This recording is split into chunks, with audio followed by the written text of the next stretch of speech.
Il n'est pas inquiet, Luis Enrique. Ludo Bragnac. Oui. Est-ce que vous restez confiant pour le Paris Saint-Germain? Je reste très confiant. Malgré la semaine. Parce que je vais vous poser une question, et je vous la pose à tous les deux. Désolé Karim, vous ferez votre sketch ancien joueur, tout ça, mais tous les deux là, Benoît et Ludo. Non mais j'ai une question vraiment, parce que moi je ne peux pas avoir la réponse. Est-ce que vraiment, quand le championnat est plié, il y a certes l'invincibilité, mais vous avez Arsenal qui arrive le mardi, c'est normal? Mais c'est dans les têtes, évidemment. Je ne sais pas, je vous pose la question. Évidemment que c'est dans la tête, vous avez déjà fait le boulot. Et franchement, Paris, déjà, ils sont tombés sur un très bon Nice. Ce qui est déjà à signaler. Cette équipe, elle a vraiment challengé le Paris Saint-Germain. Le seul truc qui m'inquiète un petit peu, c'est que c'est encore une nouvelle fois coup de pied arrêté, centre. Et le positionnement des défenseurs parisiens sur les ballons qui viennent de côté, comme ça, sur des centres fuyants, c'est presque affolant. C'est-à-dire le laxisme de Marquinhos et parfois de Pacho sur ce genre de situation peut être de source à nous inquiéter un petit peu. Néanmoins, je pense que le niveau de concentration sera beaucoup plus élevé. Comment on peut ne pas être... Enfin, je me pose la question, comment on peut ne pas être concentré à 100% sur un match? On ne peut pas les accuser parce que cette année, pas, je vous pose la question, ils ont eu vraiment très peu de relâchement. Ils ont rien laissé. Honnêtement, très peu. Même là, ils ont 30 tirs. Là, tu es en demi-finale. Tu as fait le job, tu es champion. Tu as failli être à 3 journées de la fin, tu as poussé le record, ça se joue à rien. Mais là, ce match-là, il est hyper important. Ça change une vie d'aller en finale et de gagner une Champions League. Donc évidemment que c'est dans les têtes et évidemment qu'ils étaient déjà dans la projection du match d'après. On ne peut pas leur en vouloir. Non, mais je n'ai pas dit qu'il fallait leur en vouloir, mais moi, je voudrais comprendre, Benoît, s'ils sont capables, alors, je prends vos paroles d'anciens joueurs, je bois ces paroles-là. Est-ce que la meilleure préparation, c'est pas la victoire? Est-ce que c'est pas d'être concentré à 300% et pas à 98% parce qu'ils n'ont pas fait un mauvais match? Je le disais, 30 tirs. En fait, Francaise avait fait une conférence de presse géniale après match, puisqu'il dit il fallait qu'on soit à 3 tirs, 3 buts et avec un super gardien. Est-ce que c'est pas une mauvaise préparation quand même? Là, Luis Enrique fait de la communication, de la bonne communication, parce que en vrai, je pense qu'il aurait préféré que le Paris Saint-Germain domine les débats face à Nice. Après, voilà, il y a différentes raisons et ça peut se comprendre. Mais malgré tout, pour préparer un match de Champions League, c'est toujours mieux de se rassurer, de gagner. Bon, il y a eu des défaites. À côté de ça, ils ont eu énormément d'occasions. Donc il y a juste à rectifier le tir. Oui, mais attention, c'était les mots du PSG en octobre. Je suis d'accord. Sauf que là, on joue une demi-finale de Champions League. Là, c'est un tout autre match. Puis t'arrives sur la fin, les organismes, ça commence à tirer, t'as fait beaucoup de matchs. Et là, même si ça tire, c'est dans la tête que ça se joue. Pour les 4 équipes d'ailleurs, parce que là, tu gagnes ce match aller, si tu le gagnes, c'est au mental. Et là, jusqu'au bout, ce sera au mental. Parce que toutes les équipes, on le voit.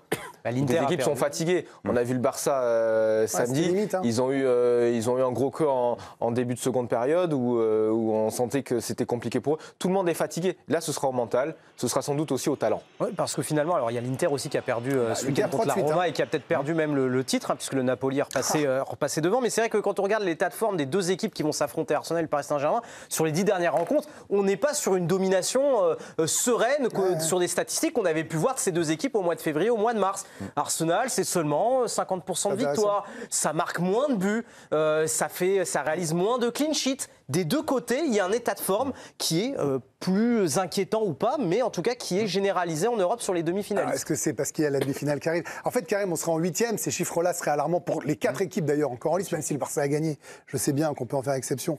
Mais de toute façon, ça sera une des 4 qui va remporter avec des champions. Donc on a bien compris que le PSG... Oui, je sais, merci.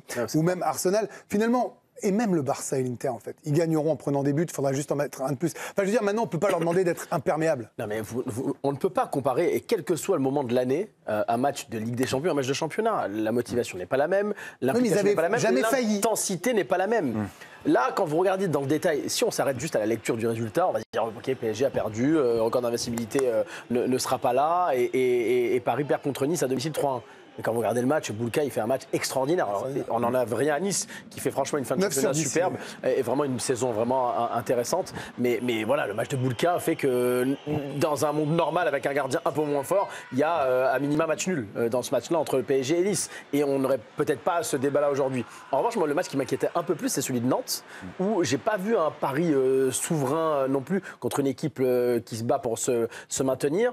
Oui, les organismes sont fatigués. Oui, la réussite est moins présente pour un joueur comme Dembélé, par exemple, même si dans ce match-là contre Nice, je ne l'ai pas trouvé. Il fait une belle passe. Voilà, il fait une super passe pour Fabien Ruiz.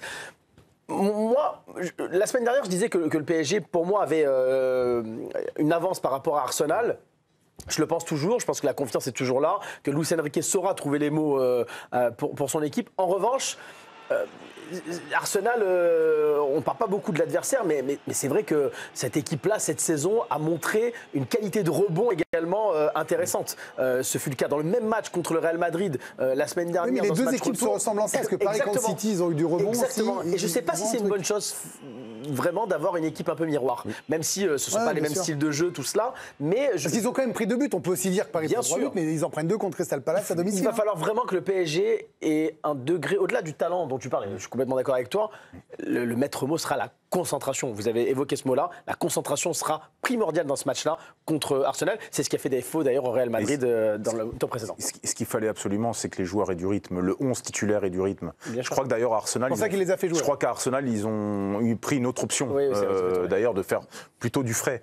Quand ils font du frais à Paris, je pense qu'il y a, s'il y a une équipe qui arrive encore en canne à ce niveau de la compétition, c'est bien le Paris Saint-Germain. Ouais. De par l'intelligence du turnover de Luis Enrique sur la saison, je pense que s'il y a une équipe des deux qui a plus de cannes que l'autre, ça sera pareil. Il faudra encore le démontrer parce qu'on l'a dit, le mental rentrera en ligne de compte. Il faudra aller chercher des valeurs et aller à la limite de la souffrance pour essayer d'aller faire un résultat là-bas. Mais je trouve qu'ils ont quand même beaucoup d'arguments.